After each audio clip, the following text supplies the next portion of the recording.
한국인들은 인도에서 신성하게 여겨지는 소들을 몰래 훔쳐서 먹는 야만인들이다. 이들을 당장 인도에서 내쫓아야 한다. 여기 인도에서 민폐짓만 일삼는 재수없는 한국인들을 모조리 내쫓아야 한다고 주장하는 인도 출신의 언론인이 있습니다.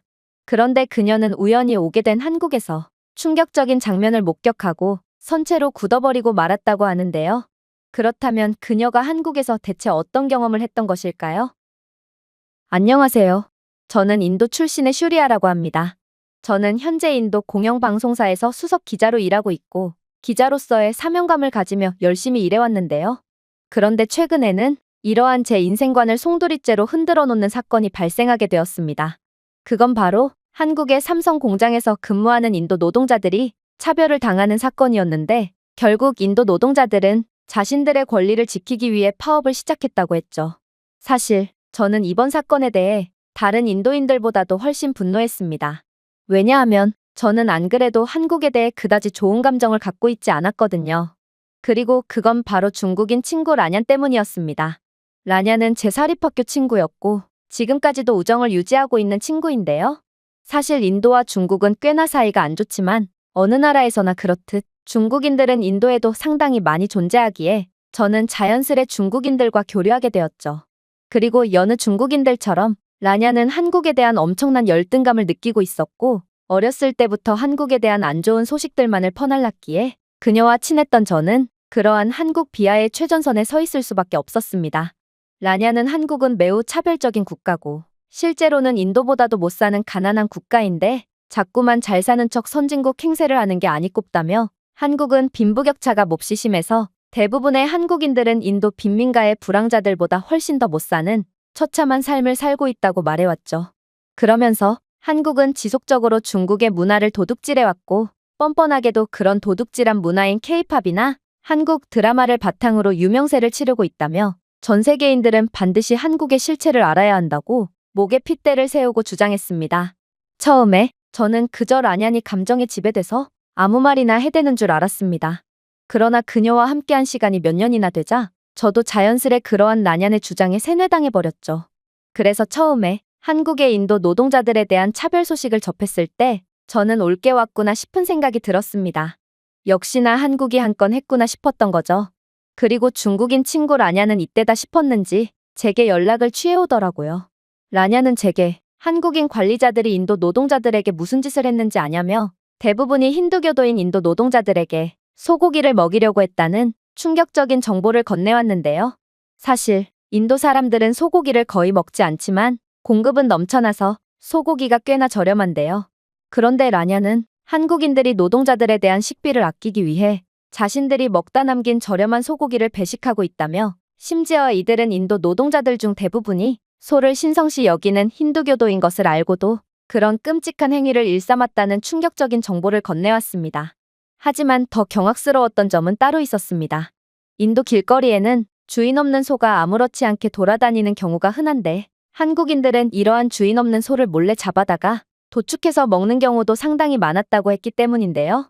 심지어 자신들이 소고기를 먹었다는 사실을 눈치챈 힌두교 노동자들이 항의를 하자 한국인들은 이번에는 길거리에 들깨를 잡아서 고기로 만들어서 자신들도 먹고 인도 노동자들에게도 배식하는 정말 도저히 인간이라고 볼 수 없는 잔악한 행위를 통해 인도 노동자들을 차별하고 있다고 하더군요. 저는 이러한 상상도 못했던 충격적인 사건을 듣고는 속이 메스꺼워졌고 구역질까지 치밀어 올랐습니다. 어떻게 이런 끔찍한 행위를 할 수가 있을까? 그야말로 이건 신성한 종교를 무시하고 인격적인 멸시까지 가한 충격적인 사건이었고 또 인도를 자신들보다 아래에 있다고 여겨야만 할 수 있는 노골적인 무시였습니다. 하지만 한편으로는 저는 이러한 사실이 도저히 믿기지가 않기도 했어요.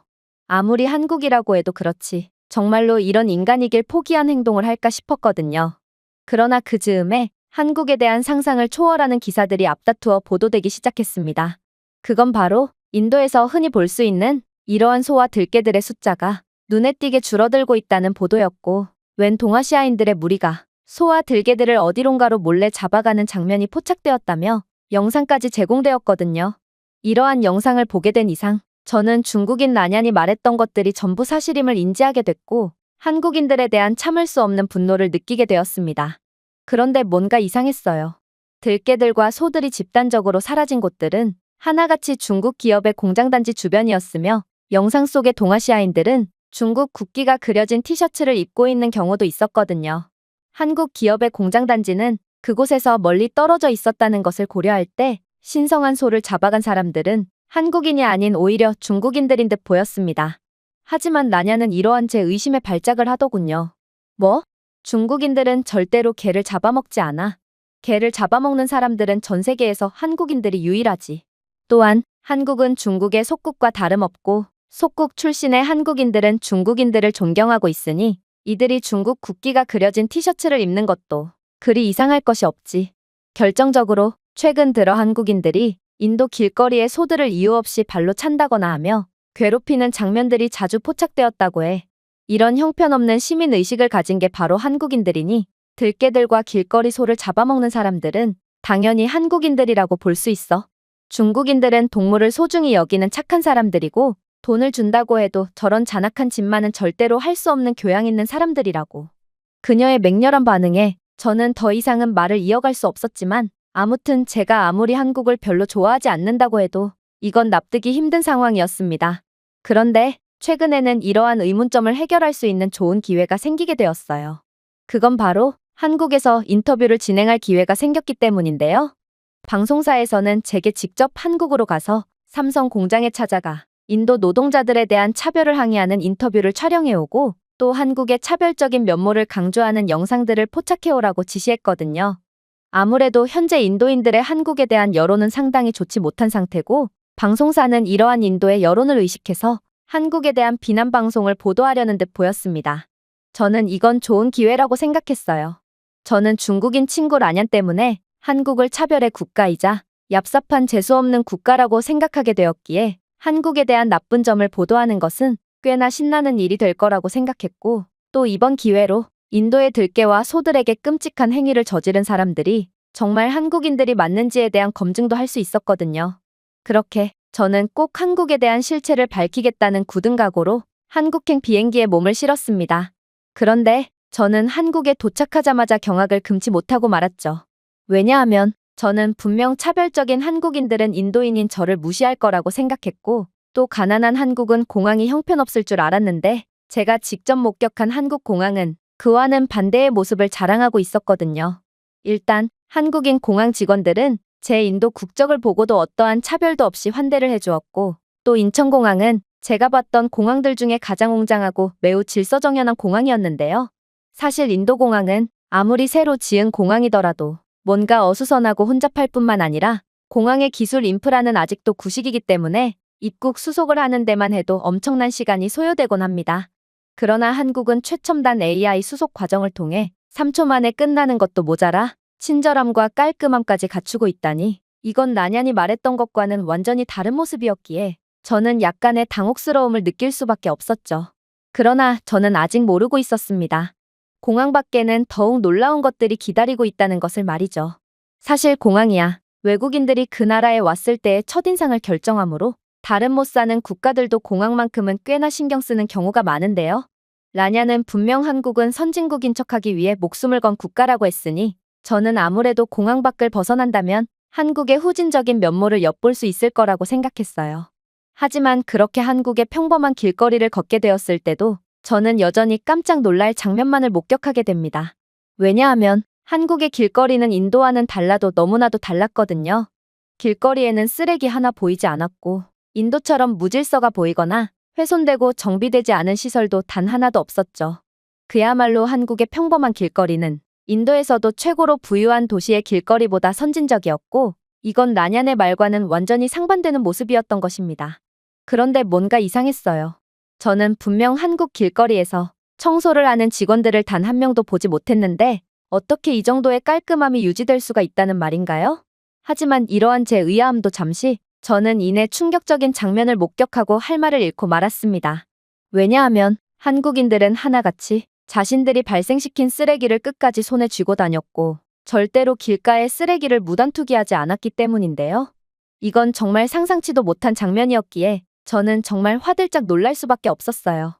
사실 부끄러운 이야기지만 인도에서는 길을 걷다가 발생시킨 쓰레기뿐만 아니라 자신들의 집에서 발생한 생활 쓰레기마저 전부 강이나 길바닥에 쏟아버리곤 하는데요. 그리고 들깨나 길거리 소들이 이러한 쓰레기들을 주워 먹곤 하죠.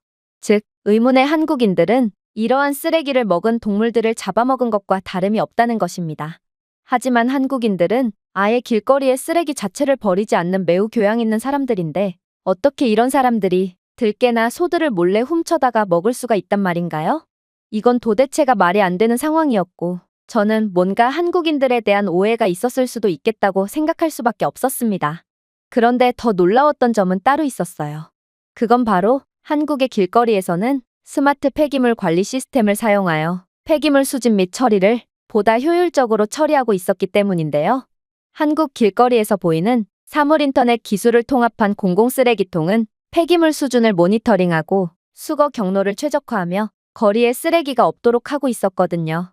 즉, 한국인들은 이러한 AI 쓰레기통에 쓰레기를 버리고 쓰레기통이 일정 용량에 도달하면 이 스마트 쓰레기통은 수거팀에 실시간 알림을 보내 쓰레기가 넘쳐나기 전에 비우도록 하고 있었기에 길거리가 무척이나 깨끗했던 거였습니다. 아무래도 이러한 놀라운 기술을 통한 효율성과 남들이 보지 않아도 규칙을 지키는 높은 시민의식이야말로 한국의 그 어디에서도 먼지 하나 찾아볼 수 없는 비결인 듯 보였죠. 그리고 한국은 기술력과 시민의식 모두 인도에 비해 100년은 앞서 있다는 생각이 들었기에 인도의 길거리가 깨끗한 모습은 적어도 21세기 안에는 볼 수 없겠구나 싶어 울적한 마음이 들기도 했습니다. 그런데 그렇게 씁쓸하게 발걸음을 옮기려던 그때 저는 도저히 믿을 수 없는 장면을 목격하고 두 눈을 의심하게 되는데요. 그건 바로 한국의 지하 자동 폐기물 처리 시스템이었습니다. 이 시스템은 기존 쓰레기통에서 쓰레기를 수거하는 대신 진공 구동 파이프라인을 사용하여 지하에 위치한 수거 지점으로 폐기물을 운반하고 있었는데요. 알고 보니 한국의 일부 계획도시나 새롭게 개발하는 구역 같은 경우 중앙 처리시설로 폐기물을 운반하는 지하 파이프 네트워크를 설치하고 있다고 하더라고요. 이 시스템은 대형 쓰레기통이나 쓰레기 트럭의 필요성을 아예 없애고 있었고 순식간에 폐기물을 분류하고 시설에서 처리하여 재활용하거나 폐기하도록 하고 있었습니다. 즉, 한국은 곧 쓰레기통마저 필요가 없는 완전히 깨끗한 도시를 갖게 될 거라는 말이었죠. 저는 이러한 한국의 믿기 힘든 수준의 최첨단 인프라와 기술력, 그리고 부유한 면모에 정말 혀를 내두를 수밖에 없었습니다. 이런 나라가 가난하다면 도대체 인도는 얼마나 가난하다고 봐야 하는 건지 저는 순간적으로 제게 아무렇지도 않게 거짓말을 일삼았던 나년의 면전에 욕짓거리를 퍼부어주고 싶은 마음이 들었을 정도로 정말 어처구니가 없어졌어요. 그러나 저는 주어진 임무가 있었습니다. 그건 바로 한국의 차별적인 모습을 포착하는 거였죠. 그리고 한국은 선진국임이 분명해 보였지만 그래도 차별국가는 맞을 거라고 생각했기에 저는 이러한 한국의 차별적인 면모는 손쉽게 포착할 수 있을 줄 알았습니다. 그렇게 저는 생각지도 못했던 한국의 모습에 대한 놀란 가슴을 조금 진정시키고 시차도 적응할 겸 남산으로 향하게 되었어요. 남산은 정말 놀라웠습니다. 남산은 도시 한복판에 있었음에도 아름다운 하이킹 코스와 자연이 존재하는 묘한 매력을 자랑하고 있었거든요. 심지어 남산타워라는 서울의 랜드마크까지 설치해 놓았다니 한국인들은 정말 자신들이 가진 것들을 제대로 브랜딩할 줄 아는 똑똑한 사람들이구나 싶었습니다. 그런데 이러한 한국에 대한 감탄도 잠시, 저는 이내 한국의 야만적인 모습을 목격하고 역시나 이게 바로 한국의 실체였구나 싶어 실소를 터뜨리고 마는데요. 왜냐하면 웬 한국인 무리가 산속의 동물들을 괴롭히고 있었기 때문입니다. 한국인들은 나무에 기어 올라가 새를 잡으려고 하기도 했고 죄 없는 다람쥐에게 돌을 던지며 시시덕대기도 했어요. 심지어 산에 있던 버섯들도 함부로 채집하며 그야말로 제가 아까 전에 봤던 교양 있는 사람들과 같은 국적이 맞나 하는 의심까지 들게 만들었는데요. 아무래도 인도에서 들깨와 떠돌이 소들에게 차마 입에 담기조차 힘든 짓을 했던 사람들은 정말로 한국인들이 맞아 보였고 그렇게 저는 이들의 행동에 학을 떼면서 더는 못 봐주겠는 마음에 이러한 한국인들의 수준 낮은 행위를 막으려고 했습니다. 아무래도 이곳을 지나는 사람들은 저와 동물을 괴롭히는 한국인 무리들밖에 없었고 이 말은 지금 상황에서 이들을 막을 사람은 저밖에 없다는 것을 뜻했거든요. 그런데 그때 뜻밖의 상황이 펼쳐지기 시작했습니다. 바로 도대체 어떻게 알았는지 웬 전문적인 복장을 한 사람들이 황급히 달려오더니 이내 한국인 무리에게 다가가 조치를 취하기 시작했거든요. 그런데 이상했던 점은 이들은 같은 한국인임에도 번역앱을 통해 대화했다는 점인데요. 그리고 이들은 곧 구조대의 손에 이끌려 어디론가로 연행되는 듯 보였고, 민폐 한국인들은 그 와중에도 고성을 지르며 이러한 처분에 순응하지 않는 모습을 보였습니다. 저는 이러한 이해할 수 없는 일투성이인 상황에 궁금증이 생겼고, 결국 주변을 사진 촬영하며 상황 수습을 하는 한국인 직원에게 다가가 질문을 건네봤는데요. 그러자 한국인 직원은 놀라운 이야기를 해오기 시작하더군요. 저 사람들은 중국인이거든요. 그런데 중국인들은 영어를 전혀 못하는 경우가 많으니 저희 측은 어쩔 수 없이 번역앱을 내밀 수밖에 없던 거죠. 그리고 한국에서는 이곳처럼 산 같은 경우 직원들이 늘 상주해 있을 수 없으니 AI 드론을 통해 특이사항을 파악하곤 합니다. 이 무인 드론은 산을 주기적으로 감시하며 특이사항을 파악하고, 한국이 자체 개발한 AI 기술을 통해 수상한 행동을 하는 사람들을 자동으로 감지하고 경고를 주고 있거든요. 저 중국인들도 마찬가지예요. AI 드론은 복장과 외모를 보고 저들이 중국인임을 자동으로 감지했고, 또 이들이 나무를 오른다거나 동물에게 돌을 던진다거나 식물을 멋대로 채취한다거나 하는 수상한 행동을 보고 중국어 방송으로 주의를 줬거든요. 분명 드론은 중국인들에게 산속의 동물들에게 위해를 끼치거나 자연물을 함부로 채취하면 안 된다고 고지했으나, 이들은 방송을 무시한 채 불법 행동을 이어나갔고 결국 알림을 받은 저희가 출동하게 된 거죠. 요즘 중국인들이 한국의 각종 산에서 하도 나무에 오르며 새를 잡아먹으려고 한다거나 작은 야생동물들에게 해를 가하려고 해서 피해가 이만저만이 아닌데요. 그나마 한국이 자체 기술로 개발한 무인 드론이 보편화돼서 망정이지, 이런 기계도 없었을 때는 중국인들의 민폐짓이 얼마나 더 심했을지 저희 일은 더욱 바빠지긴 했지만 그나마 다행이라는 생각이 드네요. 그랬습니다. 한국은 이미 무인 드론을 통해 아무리 외딴 섬이나 시골 지역일지라도 전부 꿰뚫어보고 있던 거였는데요. 심지어 이러한 드론에는 열화상 및 야간 적외선 촬영 기능까지 장착되어 있어 시야가 낮은 조건이나 야간에도 얼마든지 숲이 우거진 산악 지역을 순찰할 수 있다고 하더라고요. 그야말로 한국은 뛰어난 기술력 하나로 인력 없이도 24시간 사각지대 없이 동물 보호와 혹시 모를 사건 사고를 전부 대비하고 있던 것입니다. 이건 정말 충격적인 상황이었어요. 한국의 놀랄만한 기술력도 기술력이지만 중국인들은 하다하다 남이 나라에서 새까지 잡아먹고 있다니, 저는 아무래도 제가 인도에서 봤던 들깨와 길거리 소를 잡아먹는 동아시아 사람들은 역시나 중국인들이 맞았다는 확신에 가까운 생각이 들었습니다. 중국인들은 두 발 달린 것들은 한치의 예외 없이 잡아먹고 있었음에도 뻔뻔하게도 한국을 핑계삼아 자신들의 잘못을 전부 한국에 덤터기 씌우고 있던 거죠. 그럼에도 중국인들은 한국을 사사건건 비하하며 헛소문이나 퍼뜨리고 있다니, 저는 이런 중국인들에게 속아 그동안 한국을 미워했다는 것에 대해 참을 수 없는 죄책감이 들었습니다. 그리고 저는 중국에 대한 분노가 치밀어 올라서 파견 온 한국인 직원에게 이러한 중국인들의 동물학대 사건이 자주 일어나냐는 질문을 건네봤는데요. 그러자 직원은 능숙한 영어를 구사하며 제게 알림이 오고 있는 화면을 보여주더라고요. 그러면서 충격적인 이야기를 건네오기 시작했습니다. 여긴 분명 한국이지만 동물학대나 기물파손, 그리고 자연물 훼손 등으로 출동하는 경우는 99% 중국인의 소행이에요. 이들은 내국인보다도 훨씬 더 많은 범법 행위를 저지르고 있거든요. 지금도 보세요. 장치에서 알림이 오고 있잖아요. 현재 이곳 근처의 골목길에 있는 카메라가 길 잃은 반려견에게 해를 끼치고 있는 중국인을 감지했고 저희 팀에게 알림을 보내줬죠. 중국인들은 종종 아무런 이유 없이 떠돌이 개들을 거칠게 다루고 또 식용의 목적으로 훔치는 경우도 있는데, 한국의 이러한 최첨단 기술력과 인근 한국인 주민들의 신고가 아니었다면 아무래도 이러한 죄 없는 동물들을 구조하지 못하는 경우가 많았겠죠. 말을 마친 그는 이번 사건은 더 가까이에 있는 다른 팀이 처리할 테니 너무 걱정하지 않아도 된다고 말해줬는데요. 저는 이러한 남이 나라에서까지 잔혹한 민폐를 끼치는 중국인들에게 완전히 학을 떼버리고 말았습니다. 그리고 눈 하나 깜짝하지 않고 거짓말을 하며 한국을 비하했던 중국인 친구 라냔이 떠올라서 우라가 치밀어 오를 뿐이었어요. 하지만 저는 이러한 중국에 대한 반감과 한국에 대한 사죄와 존경의 마음을 조금 자제할 필요가 있었습니다. 저는 분명 한국이 선진국이자 굉장히 교양 있는 국가라는 것은 인지했으나 그래도 제가 여기에 온 목적을 잊어선 안 됐거든요. 바로 삼성 공장에 가서 단판을 짓는 거였습니다. 한국에겐 미안하지만 그래도 잃은 일이니 어쩔 수 없는 상황이었죠. 그리고 그렇게 삼성 공장에 도착함과 동시에 저는 공장의 후진적인 모습을 목격하고 헛웃음을 지으며 카메라를 들게 됩니다. 왜냐하면 분명 공장은 몹시 깨끗해 보였으나 기계 사이의 간격이 너무나도 좁아서 사람이 제대로 일을 할 자리가 부족해 보였거든요. 이건 극한의 효율을 따지는 삼성이 이윤을 추구하다가 직원에 대한 배려를 전혀 하지 못했다는 것과 다름이 없었고, 동시에 인도 노동자들에 대한 열악한 처우와 연관이 있어 보였습니다. 하지만 이어진 삼성 관계자의 설명에 저는 순간적으로 경악을 금치 못하고 말았죠. 알고 보니 공간이 비좁았던 건 이 공장은 로봇을 통해 전면 자동화되어 있었기에 인간 노동자가 필요하지 않기 때문이었거든요. 그랬습니다.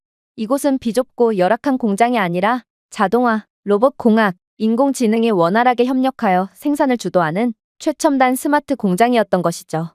공장 바닥은 인간 작업자가 통상적으로 처리하던 작업을 정확하게 수행하는 자동화된 로봇팔로 가득 차 있었고, 로봇은 조립 공정의 한 단계에서 다른 단계로 부품을 운반하기 위해 선로를 따라 움직이며 워크플로우가 매우 효율적으로 이루어지고 있었습니다.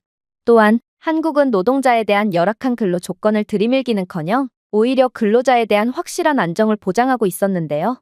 삼성 공장은 컴퓨터 비전, 머신러닝, 센서 데이터 등의 AI 시스템을 통합했고, 이를 통해 공장 상황과 근로자 활동을 지속적으로 모니터링하여 잠재적인 위험을 감지하고 있었거든요. 따라서 직원이 위험 구역에 진입하거나 민감한 물질을 부적절하게 취급하는 등의 안전위험이 확인되면 AI 시스템은 즉시 감독자에게 경고하거나 기계를 종료하는 방식으로 조치를 취하고 있었어요. 또한 AI 시스템은 공기 중에 오염물질이 존재하는지 감지하여 작업자와 제품을 보호하기 위한 즉각적인 조치를 취하고 있었습니다. 그야말로 한국은 기술력 하나로 작업장 안전과 근로자 복지를 완전히 책임지면서도 최고 효율로 공장을 운영하고 있던 거였죠. 저는 살면서 이 정도로까지 직원들의 안전에 진심인 공장을 본 적이 없었고, 이런 삼성이 인도 노동자들을 차별했다는 것을 도저히 믿을 수가 없었는데요. 삼성이 정말로 노동자 알기를 우습게 알았다면 그저 인력으로 메꾸면 더 싸게 먹힐 일을 스마트 팩토리까지 개발하며 직원들을 보호할 이유가 전혀 없었거든요. 하지만 삼성은 뭐 그 정도 가지고 놀라냐며 비웃는 듯 더욱 충격적인 장면들을 보여주기 시작하더군요. 바로 삼성 공장은 AI 기반 예측 유지보수 시스템으로 기계에 내장된 센서의 데이터를 분석하여 온도, 진동, 압력, 마모와 같은 실시간 상태를 모니터링하고 있었기 때문입니다. 이러한 AI 시스템은 기계가 고장날 가능성이 있거나 유지 보수가 필요한 시기를 예측할 수 있으므로 문제가 발생하기 전에 사전에 수리할 수 있어 다운타임을 줄이고 원활한 생산을 보장하고 있었습니다. 이건 정말 놀라운 상황이었어요.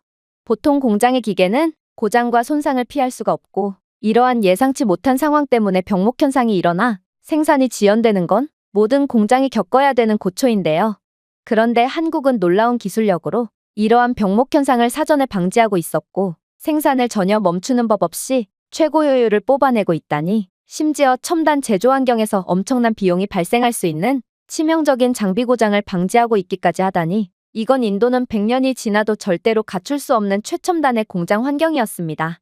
인도는 기계에 결함이 생겨도 계속 사용하다가 결국 치명적인 결함이 생겨 인명사고로 이어짐과 동시에 공장 전체가 몇 달은 가동 중지되어 버리는 괴멸적인 상황에 빠지는 경우가 상당히 많거든요. 물론 한국은 시스템은 머신 비전, 딥러닝, 패턴 인식을 사용한 AI 기반 품질 관리 시스템을 통해 인간 검사자가 놓칠 수 있는 결함을 감지한다든지, 기타 기존에는 인간이 작업하던 모든 것들을 전부 로봇으로 대체해서 인간 작업자들의 개입을 최소화시켜 놓는다든지 하며 그야말로 22세기 미래 공장의 모습을 보여주고 있었는데요. 따라서 이곳 공장에는 인간 근로자가 거의 필요 없어서 한국인 관리자 몇 명만이 근무하고 있을 뿐 최소한의 인력만으로 돌아가고 있는 상황이었죠. 나중에 듣기로 삼성뿐만 아니라 한국의 대기업들은 제3국의 건설한 공장 노동자들의 잦은 파업과 게으름 때문에 생산성이 낮은 점을 비판하며 곧 해외 공장을 전부 철수하고 내국인 고용으로만 공장을 운영할 거라고 했는데요. 그리고 아무리 자동화가 된다고 해도 일정 수준 이상의 인력은 필요한데, 이건 한국인 직원만 고용해도 충분하므로 이제 더 이상은 해외 공장을 유지할 필요가 없다고 하더라고요. 현재 삼성을 비롯한 한국 기업의 공장들이 인도에 끼치고 있는 경제적 영향력을 고려한다면 이건 정말 청천벽력 같은 소리가 아닐 수 없었고, 저는 그 즉시 정신이 번쩍 들게 되었는데요. 결국 저는 저도 모르게 현재 삼성이 인도 노동자들에게 얼마나 가혹한 대우를 하고 있는 줄 아냐며, 그런 무지막지한 차별을 가하고도 공장까지 철수한다면 그건 인도를 죽이려고 작정한 거 아니냐며 따지고 말았습니다. 그러자 한국인 담당자는 이내 충격적인 말을 해오기 시작하더라고요.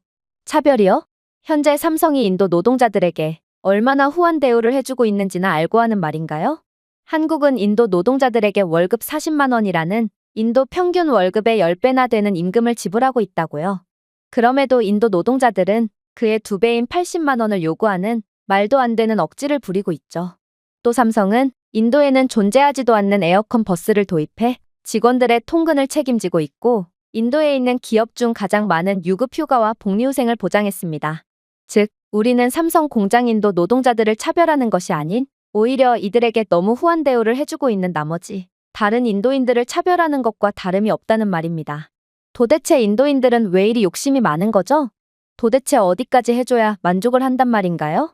인도의 이러한 불법 파업과 탐욕, 그리고 게으름은 우리가 천문학적인 돈을 들여서 스마트 팩토리를 개발한 이유입니다.